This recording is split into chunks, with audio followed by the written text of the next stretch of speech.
Happy ALDS Game 1 day to everybody. We are sitting here on Saturday morning, the 4th of October, talking about the Mariners in the playoffs. It feels good. We're going to go over the starting pitchers in this series because it's finally been announced who's going to be starting Game 1 and Game 2 for both teams. We're then going to go into our FanDuel favorites and talk about the possibility for Eugenio Suarez to play first base. Thank you guys so much for watching episode 235 of the Hit It Here podcast, part of the Bleav Network and presented by FanDuel. And this is the my grandpa's friend Phil's episode of the podcast. Phil likes to watch along. Phil, appreciate you, man.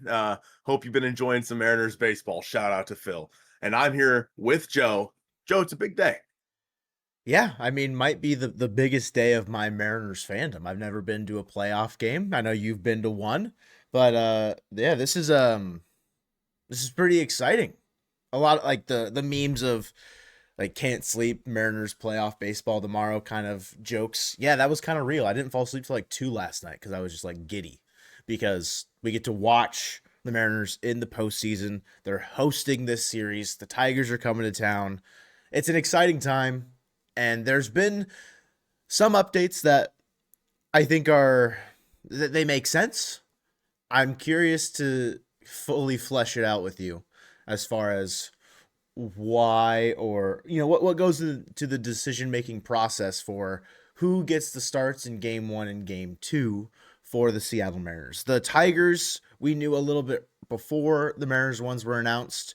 It was announced a bullpen day, and then Scooble would be Games 1 and Game 2, and then we were given the information of who is going to open Game 1 for the Tigers. It was not Montero like we thought, but I imagine he's still going to be part of the bulk, depending on how the actual Game 1 opener goes for Troy Melton, who famously, I said, had a meltdown in the Guardians against the Guardians in the wild card series. But on the season, he's young. He's pitched like 40-ish innings. He had a good regular season, but in the postseason, that one inning is really gonna, or I guess, he recorded a third of an inning. He recorded 1 out, third of an inning pitched, and it didn't particularly go well for him. But opposite him, Colton, in Game 1 is Furious George. George Kirby gets the nod from the Mariners and Dan Wilson in Game 1. And I don't know. I don't know how I feel about it. I think that there's there's an angle to take where you look at who was slated to start Game 1 and Game 2 and who then would start Game 3. And I'm just, I'm just dancing around the names at this point as if people don't already have it figured it out, like whatever. But Bryan Woo is I think, part of the equation here where you start Kirby Game 1 and then you do not go with Logan Gilbert at home. You go with Castillo because Kirby and Castillo's home road splits, they're pretty rough. And maybe those give you the best 2 chances to win at home. And then you go to Gilbert for Game 3 on the road, and that gives you, at least probably from the perspective of the Mariners, the best chance to win the series in 3 with your best 2 chances at home and the better chance on the road compared to if you go Gilbert at home and then you start one of Kirby or Luis on the road. That's less likely of a chance you're going to win that game, more than likely, just given the way that the stats have looked this year for the home road splits. But very excited for George. He was, he talked about, how thankful he was and just for the opportunity to start the Game 1 at home. We know how it went for him last time against the Astros. So if we get a little bit more Furious George today, it's going to be a good game. Yeah, I mean, the one playoff game ever that I've been to was a George Kirby start versus the Astros, and he was electric in that outing, and he's been a lot better lately. But you mentioned his home and road splits.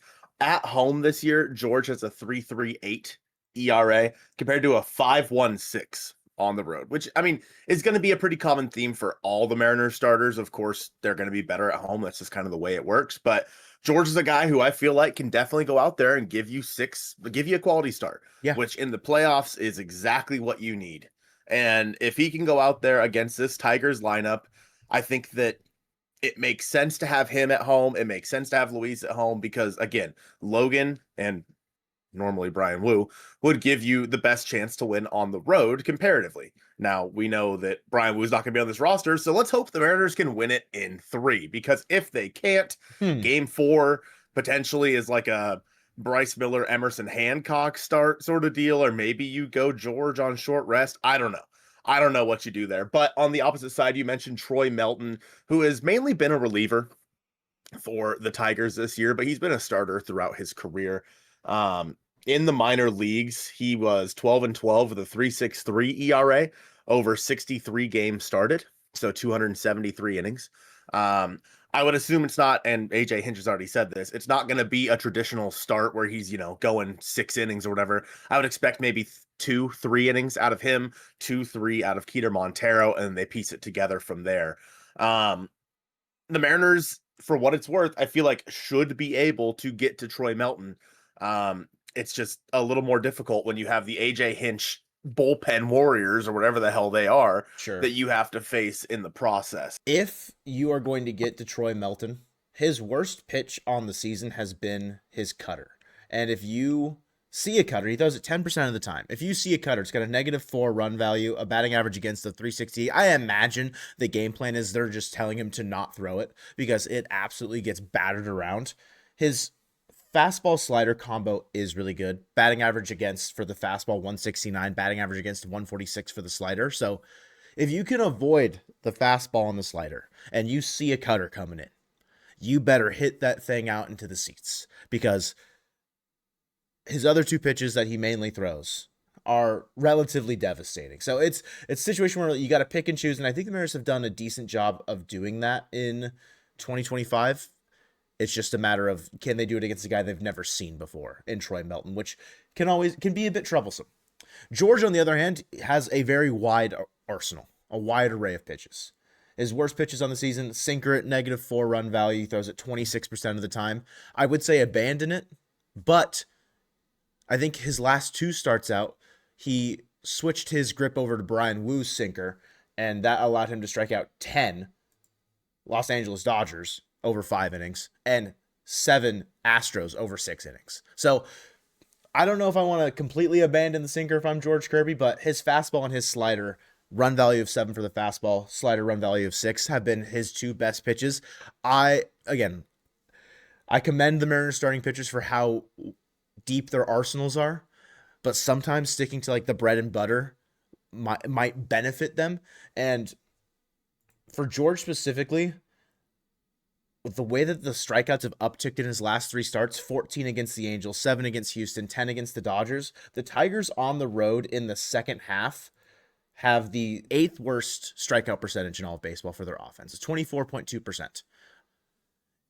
On the road, with George Kirby having an uptick in strikeouts, I think that he could mow down this Tigers lineup if he's utilizing the arsenal in the right way and missing the zone more than he usually does. It's George Kirby. So it's like, will that be the case? It's tough to really see. Overall, game 1, I feel all right about. Game 2 is going to be a rematch between Tarek Skubal and Luis Castillo. So obviously, we saw that at the beginning of this year with Skubal and Castillo. And for what it's worth, Castillo outdueled Tarek Skubal in that start. Now, at the time, Tarek Skubal was not pitching as well as, he did the rest of the year. Mm-hmm. But nonetheless, Luis at home in his last start was really good, and hopefully some of that can carry over into game 2. Castillo at home, I think he has the potential, Colton, to be a playoff riser in this scenario where he understands the gravity of the situation. He knows he's up against Tarek Skubal. Like they're going to be underdogs in this game. Tarek Skubal will give the Tigers the advantage, full stop. You can argue that the Mariners beat Tarek Skubal twice this year. Yes, that is true. Multiple things can be true all at the same time. The Mariners beat Tarek Skubal. He's the American League Cy Young. He's been pitching, it's playoff Skubal. Of course, I think he gave up a grand slam to Austin Hayes last year. So maybe a grand slam to, you know, who's the Austin Hayes? Like a grand slam to Victor Robles? is Yeah. that like an Austin Hayes comparison? I don't know if we necessarily have one. Maybe a grand slam to Ben Williamson if he's playing in that game. Could be kind of crazy. He was lifting the ball in Tacoma for sure. That's right. I don't like the Mariners' chances in game 2. Just given the idea, it could have been any starter. It could have been Bryan Woo. And I'd say, yeah, it's still going to be an uphill battle because it's Tarik Skubal. So when you look at what the Mariners need to do against Tarik Skubal, and you've talked about it a ton in the last podcast and just in general looking ahead to who the potential matchups could be. And if you get the Tigers, you're facing him once, if not twice. You need to get him out by the 5th inning. You need that pitch count in the 100s where the AJ Hinch is forced to move off of him, because if you let him settle in and get grooving, he's going to mow you down. That's what he did against the Guardians, 7 1/3, 14 strikeouts. It's just the way that his arsenal and his excellence can go. And in both starts, the Mariners were able to do so. One early on in the year, so like it's not necessarily the same, I think, scenario, but the start in Detroit where he only goes 5, I think that's a better example of what the Mariners can do.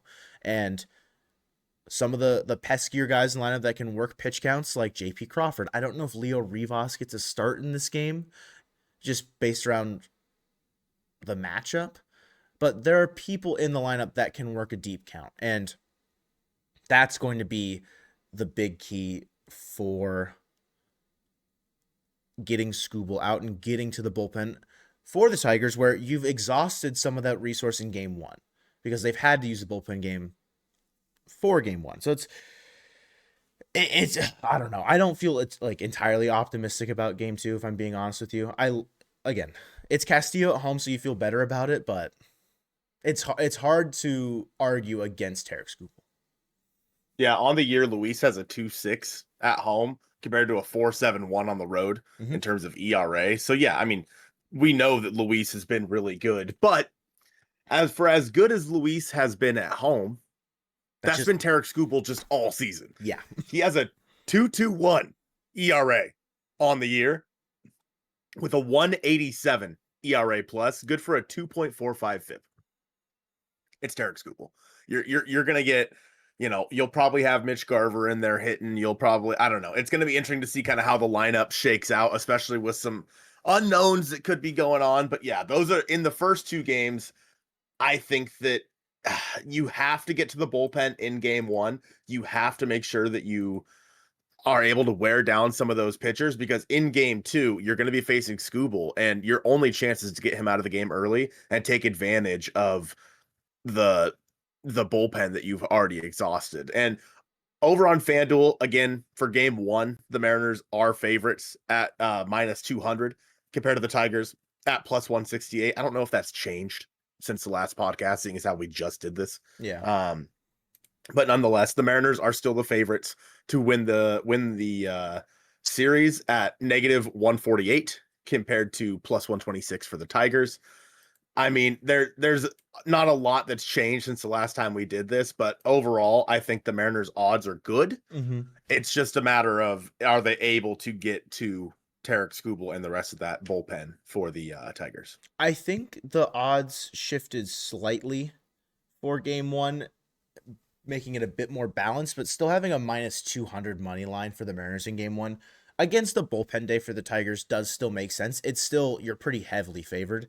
And overall on the entire series there, I think they've shifted slightly again towards the median, but you're still decently favored in that as well. And it's just because the middling rest of this Tigers team, when you zoom out from Tarik Skubal. And of course, again, we don't have game 2 odds because that's not how FanDuel and stuff works. But I imagine when we see that, it'll be Tigers in the minus money. I talked about the over-under for game 1 at 7. I still probably would take the over, but it's not something that I particularly am looking at that I would feel confident. Live odds movement. Live odds movement. The Mariners just went down from -200 to -196. Very huge news there. A slight shifting in odds, likely because it's going down again. It's at -190. It's getting closer to the median at plus Oh no. -190 at +160, and it likely is because of some of the small little roster murmurs that we've heard so far to start the day, which we'll get to in our final topic here. But there is a same game parlay that FanDuel's just cooked up just so you could click, bang, place $10. You could win $387 over there. Cal Raleigh to hit a home run, Spencer Torkelson to record a hit, Riley Green to record a hit, Kerry Carpenter to record a hit. Not my favorite 3-stack there to record hits, but then Julio to record 2+ hits. You could just click, bang, same game parlay, put 10 on it, win 387, but do it responsibly if you do.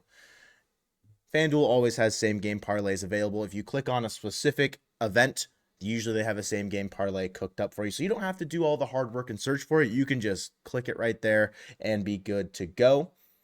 I don't see any other movement for money lines or anything for this game specifically. I do want to check, Colton, to see if... No, -148 +126. Okay, those haven't moved, which is interesting to me. The specific game would move, but not the overall series. Again, it would be very marginal. It'd be very small, but it likely has to do with some of these roster murmurs for game one specifically, where, I mean, the big one that started the day was Bryan Woo being left off of the ALDS roster, which hasn't fully been announced yet. We've been waiting. All right, we woke up early. We're like, we're going to record beforehand, and we haven't had anything come out. But, Colton, the big one I think that's a bit more pressing is that Geno Suarez was taking grounders and getting work at first base with Harry Hill because Josh Naylor may be going on paternity leave, which, I mean, could happen at any point. Wife is due Saturday, but Ashley Springsteen on Twitter, she said the first one's always late, so maybe that's the copium. But yeah, again, prioritizing the right? Like happy, healthy wishes to Josh and his wife, and like the healthy, like, no like memes, like we're not joking around here. Like, it's awesome that, he's starting a family. It just comes at a not preferred time as the Mariners get ready for game one of the American League Division Series. But with that being said, even though he might be going on the paternity list, Geno, getting work at first base, he is still on the postseason roster. If he goes on the paternity list, they could add someone like similar to the situation with also someone who's not on this list, Bryan Woo. Like, if someone gets hurt, they can just add someone to the roster. And Colton, you have a fun idea for when Naylor likely does go on this paternity leave of who you'd want them to add, but you look like you're pining for me to say something else. I was just hoping you were going to say, like maybe Colt Emerson. I was going to let you say it. Oh, well, yeah. Like maybe add Colt Emerson to the roster, and, he can go play some third if you need him to. But yeah, it's interesting that Geno's been taking ground balls, whatnot, over at first base, which is one of the reasons why Ben Williamson is on this roster. So let's just go down the list really quick. On the pitching side of things, Edward Brazardo, Matt Brash, Luis Castillo, Caleb Ferguson, Logan Gilbert, Emerson Hancock, Luke Jackson, George Kirby, Bryce Miller, Andres Munoz, Gabe Spire, and Carlos Vargas. Pretty standard. I mean, it's basically to be expected. Obviously, the one name that's missing is Bryan Woo, and that's just because he's dealing with that injury. So nothing too surprising there. On the infield, J.P. Crawford, Josh Naylor, Jorge Polanco, Leo Rivas, Eugenio Suarez, and Ben Williamson. Now that Ben is going to be kind of a defensive replacement that you can use late in games if you need to. Also, again, if Naylor does go on the paternity list, Ben will probably play third. Geno will play first in that situation. So, cool. Outfielders, Randy Rosarena, Dom Canzone, Victor Robles, and Julio Rodriguez, to be expected. Infield/outfield, Luke Raley, which is interesting because obviously Luke could play first base for you, but at the same time, like what bat do you prefer in the lineup? Do you prefer Ben Williamson's bat in the lineup, or do you prefer Luke Raley's bat in the lineup? I don't know. I don't know how they're going to deploy that. Maybe it's a right-handed, left-handed sort of situation. I truly don't know. And finally, the Mariners are carrying 3 catchers. Harry Ford is on this roster, Mitch Garver, and Cal Raleigh. Any surprises there? Anyone you feel like got left off? No, given the concern with injury and the paternity leave for Josh Naylor, the name that should not be there is Luke Jackson. If Woo was available, it would be his name there instead of Luke Jackson. It's 12 pitchers, 14 position players, which is what I think a lot of people assumed would happen, specifically in the division series as well, where you likely only need 3 starters. Granted, with how we've talked about this team, we've thought about them going with 4 starters, but it gets a little like 4 starters and the 8 relievers. It's kind of just what we expected. And now without Woo, that 4th game is either going to be a bullpen day similar to what the Tigers are doing in game 1, or you could go George on short rest, which I doubt they would do. I think it really would be a Bryce Miller, Emerson Hancock kind of piggyback day between the two of them. But we'll just have to wait and see if the Mariners get there, if game 4 is necessary. So yeah, Luke Jackson would have been he was the odd man out on my list. I made my own list prior to this one coming out. And then on the offensive side, I had Miles Mastroboni in there. I think if there was no concern about Naylor leaving the team for a short amount of time during this series, it would have been Mastroboni likely instead of Williamson, but they needed that guarantee of someone at third compared to Mastroboni. He can play third, but he's more so the utility, will pinch run, etc. Like, this is more of a safety net at a position, less about trying to get the most utility out of that bench spot, in my opinion. Again, if Naylor goes on the paternity list, I do think that they could turn to a Mastroboni or a Samad Taylor in that scenario, where that person then provides you like the X factor coming off the bench. But I expected them to carry 3 catchers. I expected Leo Rivas to be here. I figured Cole Young would be off the team as far as the postseason is concerned. Just was not seeing a ton of playing time. Polanco has been good enough at second base, and then you have a defensive replacement with Leo Rivas there. But the issue is, if you need one for JP as well, that gets a little muddy. But yeah, the biggest, I won't say like snub, but the next man up, in my opinion, would probably be Mastroboni. I don't know if you're on that same page as far as like the position players are concerned. Yeah, I would agree with that. I think Mastroboni or Samad Taylor, like those 2 guys both kind of fill a relatively similar role. But Samad Taylor, I mean, people have been talking about this a lot recently. He's like the Terrence Gore factor. Like, Samad's fast as hell. And if you need a money bag, you turn it over to Samad Taylor. It's interesting to note about Cole Young, because I think we all did expect him to be off the roster. It's just kind of a bummer that they can't carry 28, instead they have to carry 26. Obviously there's still a chance that he could come up if Josh Naylor goes on the paternity list, although it doesn't necessarily make a whole lot of sense. Yeah. For when Josh Naylor would go on the paternity list, I think best case scenario, now obviously you can't plan this out, best case scenario would be after tomorrow's game, because they have the off day Monday and then fly to Detroit. So if it's after tomorrow's game, then he could go down to Arizona, which is where his wife is, for the off day, and then just fly out of there to Detroit for game 3. It also, I mean, if he's out for game 2, like it's a lefty on the mound, so maybe you're okay rolling Ben Williamson out there at third and Gino at first, but in the end it doesn't matter. I mean, it's just a congrats to him. Life happens. Life happens, and it's a very exciting time for them. Interesting to note, the Tigers just released their 26-man roster. No Paul Sewald on that roster. Darn. No Paul Sewald. No Paulie would have been fun. Yeah. A Dom Canzone, Paul Sewald catastrophe could have happened. I mean, it's also, it's not never for this scenario for Paul Sewald. An injury could happen on the Tiger side and he could get added. But yeah, for the Naylor, how many games I expected to miss, I don't think if he does manage to play game 1 and game 2, he then goes to Arizona on the travel day.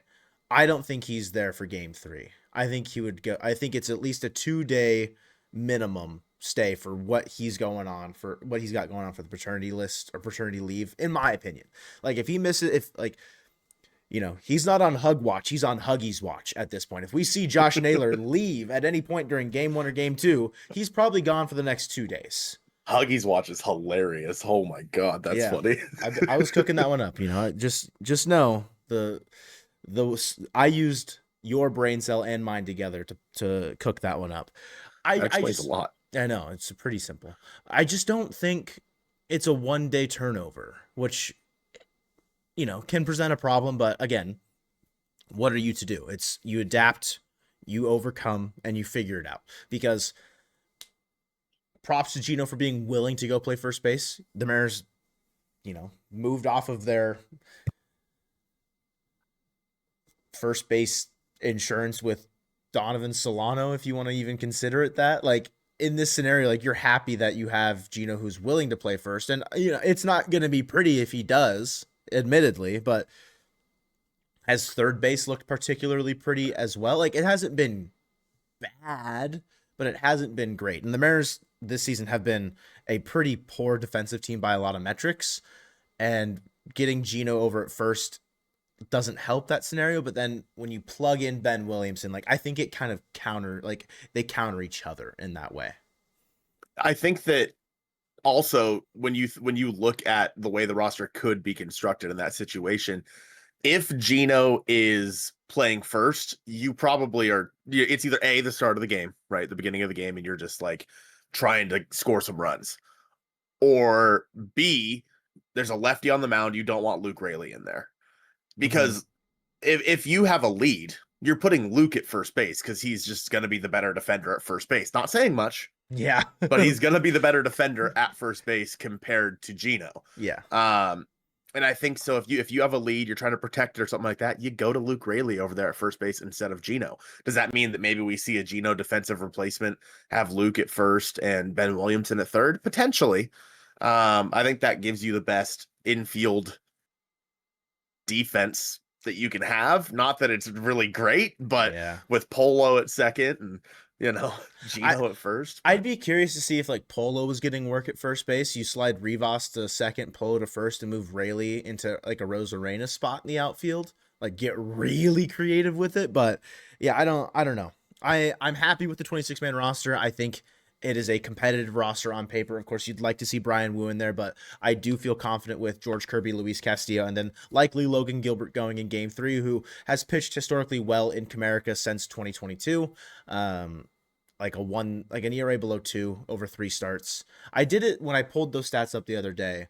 It was since Castillo had been acquired is what I was kind of trying to like look for, just to see Castillo versus Gilbert in that scenario. Didn't want to give Gilbert like too much extra leeway, if that makes sense, as far as playing time is concerned. But yeah, game 3 with Logan on the mound opposite, I think it's supposed to be Casey Mize for the Tigers. You feel good about that matchup. You just have to win game 1. Game 1, whoever wins game 1 wins the series at this point, in my opinion. Because interesting, if you win game 1, you're putting the Tigers on the ropes. You're putting them on the back foot. If they lose game 2 with Skubal on the mound, they're going to be scrambling. If they win, I think that's the expected result. So then you go into Detroit with your best pitcher, who's healthy, in Logan Gilbert, being able to go up against Casey Mize, who's been good, but, he's not as good as Logan Gilbert. Just full stop, I don't think. And that gives you a good chance to go up 2-1 in that series, where Skubal will not pitch until game 5. You need then to go and win game 4 at that rate. See, because you cannot let it get to a game 5 with Skubal. And then, of course, it's back in Seattle, which benefits you there, but, just don't leave it up to fate. Get the job done in 3 or 4, and I feel confident with this 26-man roster that they'll be able to get it done. Yeah, I agree with that. I mean, you mentioned it. You can't face Skubal down 1-0 in the series. You can't. Because at that point, you basically just have to chalk it up. You're down 2-0. Now, again, the Mariners have beat Skubal in the past, but it's still Tarek Skubal. Like, you can never assume you're going to beat Tarek Skubal. If you lose game 1, game 2, I'm just chalking it up as an L. And then you better hope you got the Road Warriors coming because you're going to need them in those 2 games in Detroit. And you know that to win that series, you would have to face Tarek Skubal again in game 5 at that point. So it's a very tough situation for the Mariners, but I don't know, man. I'm excited. I'm nervous. I mean, it's we're what, 7 hours away from game time, and I am feeling all the emotions. But I hope you guys are as excited as we are. Thank you guys so much for watching episode 235 of the Hit It Here podcast presented by FanDuel, and go Mariners.